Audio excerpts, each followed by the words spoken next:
नमस्कार दोस्तों, कैसे हैं आप लोग। आशा है आप लोग अच्छे होंगे। दोस्तों, आज हम अपनी कहानी नायाब तरीका का दूसरा भाग लेकर आए हैं। आप लोगों को मेरी कहानी कैसी लगती है बताइएगा। मैं तेज सांसों के साथ कॉफ़ी शॉप के अंदर धीरे धीरे बढ़ने लगी। तभी मैंने देखा अतुल कॉर्नर की टेबल पर मेरा इंतज़ार कर रहा है। उसे देखते ही मेरी आंखों में चमक आ गई और अतुल के चेहरे पर भी मुस्कुराहट की लहर दौड़ गई।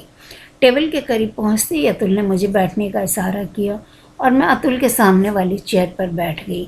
मेरे बैठने की थोड़ी ही देर बाद वेटर हमारी टेबल पर एक चॉकलेट केक लेकर आया जिस पर लिखा था हैप्पी वैलेंटाइन डे। उस केक ने को देखकर मैं सरप्राइज़ हो गई। केक काटने के बाद हमारी टेबल पर मेरा फेवरेट कैफीचिनो आ गया जो कि अतुल ने पहले से ही ऑर्डर कर रखा था। सरप्राइज़ यही है पर ख़त्म नहीं हुआ। अतुल ने मुझे वैलेंटाइन कार्ड और रेड रोज़ भी दिया। उसके बाद हम लोग ड्राइव पर निकल गए। अतुल की बाइक के पीछे बैठते ही मेरा मन रोमांचित हो उठा। बाइक हवा में बातें करने लगी और अतुल से प्यार में खोने लगी। शहर से दूर एक लव स्पॉट पर आकर अतुल ने बाइक रोक दी और हम सबसे नज़रें बचाते हुए एक पेड़ के नीचे जा बैठे। तब मैंने अपने बैग में कार्ड रोज़ और गॉगल निकाल कर अतुल की ओर बढ़ा दिए। उन्हें लेते हुए जब अतुल ने मेरा हाथ थामा तो मैं शर्म से मेरे चेहरे का रंग गुलाबी हो गया और जब अतुल मेरे बालों पर अपनी उंगलियां फिराने लगे तो मेरे दिल की धड़कनें तेज हो गईं और मैं उनसे लिपट गई। उसके बाद अतुल की होंठों के छुअन से मेरे पूरे बदन में शहरन सी दौड़ गई। दुनिया से बेखबर हम एक दूसरे की आंखों में कुछ इस तरह डूबने लगे कि हमें इस बात का भी ख्याल नहीं रहा कि अभी हमारी शादी नहीं हुई है और जब अपने घर के रूम में नहीं पब्लिक प्लेस में हैं तभी न जाने कहाँ से गश्त लगाती हुई पुलिस वहाँ पहुँची और हम लव स्पॉट से सीधे पुलिस स्टेशन पहुँच गए। अभी मैं ये स्मरण कर ही रही थी कि मेरा मोबाइल बज उठा। मैं वर्तमान में आ पहुँची। फ़ोन अतुल का था। टीना, अभी मैं घर नहीं आ पाऊँगा, बैंक में अत्यधिक काम है, तुम अकेले ही बंटी के स्कूल पेरेंट्स टीचर मीटिंग में चली जाना और शादी में जाने के लिए जो भी शॉपिंग करनी हो कर लेना। आज सुबह ही अतुल ने मुझे प्रॉमिस किया था कि वह बैंक के कुछ ज़रूरी काम निपटाकर जल्दी घर लौट आएगा, लेकिन हर बार की तरह इस बार भी अतुल अपने काम में फंस गया। अतुल से ये सब सुनकर एक बार फिर मन उदास हो गया।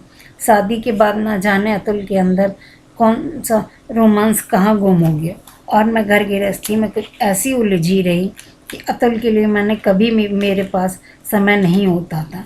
उसके अलावा एक और बात थी जो हमें एक दूसरे के प्रति बिंदास होने से रोकती थी।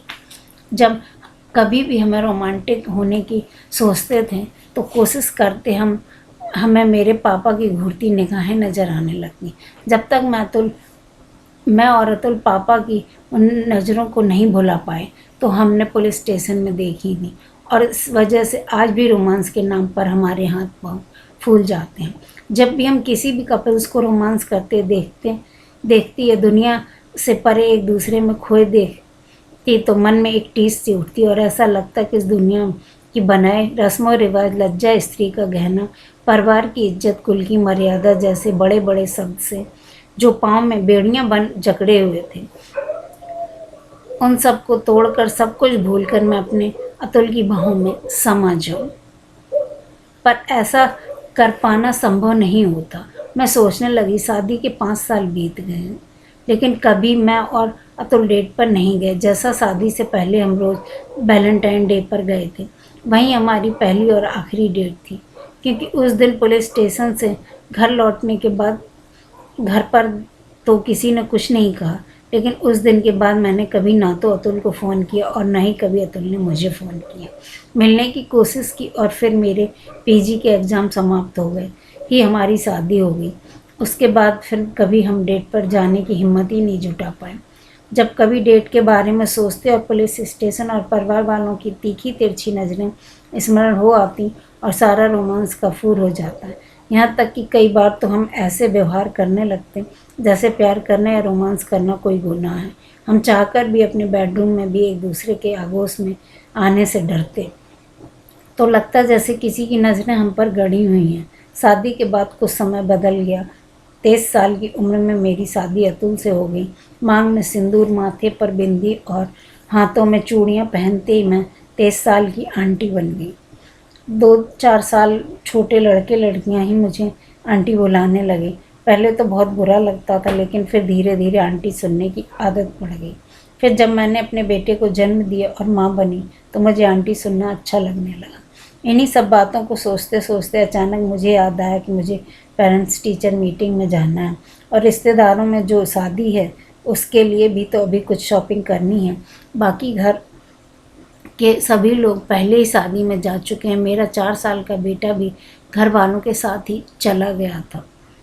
अतुल ने बैंक के काम होने की वजह से हम 2 दिन के बाद जाने वाले थे। मैं अपनी वार्डरोब खोल कुर्ती और लेगिंग निकाल तैयार होने लगी। मॉडर्न ड्रेस के नाम पर मेरे वार्डरोब में अब कुर्तियाँ और लेगिंग ही रह गए थे। लेटेस्ट डिजाइन के कपड़े और वेस्टर्न ड्रेस कब हटते चले गए मुझे पता नहीं चला। मैं स्वयं ही ये मानने लगी थी कि एक संस्कारी बहू, अच्छी बीवी और अच्छी माँ को लेटेस्ट मॉडर्न डिज़ाइन कपड़े पहनना शोभा नहीं देता। मुझे अतुल पर गुस्सा तो बहुत आ रहा था, लेकिन मैं उस वक्त को क्या कर सकती। मुझे स्कूल तो जाना ही था और शॉपिंग भी करनी थी, इसलिए मैं तैयार होकर घर से निकल पड़ी। स्कूल में पेरेंट्स टीचर मीटिंग अटेंड करने और शॉपिंग करने के पश्चात मैं घर पर आ ही रही थी कि रास्ते में कॉफ़ी शॉप कैफीनो को मेरी नज़र पड़ी। उस कॉफ़ी शॉप के साथ मेरी बहुत ही खूबसूरत यादें जुड़ी थी, इसलिए मैंने सोचा क्यों ना उन यादों को ताज़ा किया जाए और थोड़ा सा टाइम एक्सपेंड किया जाए। यही सोचकर मैं कॉफ़ी शॉप के अंदर आ गई। इन 5 सालों में कुछ नहीं बदला, मैं ज़रूर बदल गई थी। मैं उसी कॉर्नर की टेबल पर जा बैठी जहाँ शादी से पहले अतुल के साथ बैठी थी। मैंने एक कैफीचीनो ऑर्डर किया और उसी के साथ आने का इंतज़ार करने लगी। तभी बेबाक उन्मुक्त हंसी से मेरा ध्यान आकर्षित किया। मेरी टेबल से थोड़ी ही दूर पर एक जोड़ा दुनिया से बेखबर अपने में खोया हुआ देखकर ऐसा लग रहा था जैसे उनकी नई नई शादी हुई हो। दोनों की उम्र करीब 32-33 साल की लग रही थी। आजकल तो कैरियर बनाने में इतना वक्त तो लग जाता है और लोग अब लेट मैरिज भी करने लगे। नहीं चाहते हुए भी मेरा ध्यान बार बार उनकी ओर जा रहा था। तभी मेरे कानों में आवाज़ सुनाई पड़ी, तुम्हें पता है तुमसे इस तरह मिलने के लिए मुझे अपने बॉस से कितने झूठ बोलने पड़ते हैं, क्या क्या बहाने बनाने पड़ते हैं। और आज तो हद हो गई है, बॉस तो मुझे छुट्टी देने के मूड में ही नहीं था। मैं तबीयत खराब होने का बहाना बनाकर आज तुमसे मिलने आई हूँ। तुम मुझसे प्यार करती हो तो इतना तो करना पड़ेगा। मैं तुम्हें जब भी बुलाऊँगा तुम्हें मुझसे मिलने आना ही पड़ेगा। उनकी बात सुनकर तो मैं समझ गई ये दोनों पति पत्नी नहीं है, लेकिन शादीशुदा होकर भी इस तरह अपने अपने पार्टनर को धोखा देना, छी छी। इस इंसान कई बार अपने स्वार्थ में कितना गिर जाता है। मैं अभी ये सोच ही रही थी कि मेरा कैफीचीनो आ गया, लेकिन पूरा ध्यान और काम उन्हीं की तरह था। तभी उस औरत ने कहा, मुझे आज जल्दी निकलना होगा क्योंकि बस स्टॉप पर मेरा बेटा इंतज़ार कर रहा होगा। दोस्तों, आप लोगों को यह कहानी कैसी लगी? अगर आप लोगों को यह कहानी अच्छी लगी हो तो प्लीज़ लाइक कीजिए, सब्सक्राइब कीजिए और अपने दोस्तों और रिश्तेदारों के साथ शेयर कीजिएगा। धन्यवाद।